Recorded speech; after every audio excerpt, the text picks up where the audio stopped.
صاحب ناظرین، اس وقت دو ملک دنیا میں ایسے ہیں اور خاص طور پہ ان ممالک کے بعد ایسے لوگ جو کہ بالکل بے قابو ہوئے ہیں۔ ایک اسرائیل،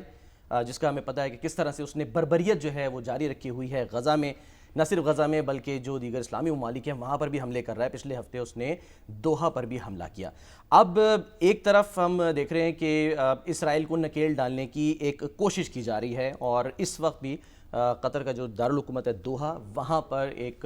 عرب اسلامک سمٹ جو ہے وہ جاری ہے۔ وزیر اعظم شہباز شریف صاحب بھی وہاں پر موجود ہیں، اور عرب لیگ کے ممالک، OIC کے ممالک، ان کے سربراہان، ان کے رہنما یہاں پر موجود ہیں، اور اس بات کی امید کی جا رہی ہے کہ شاید اسرائیل کو نکیل ڈالنے کے لیے کوئی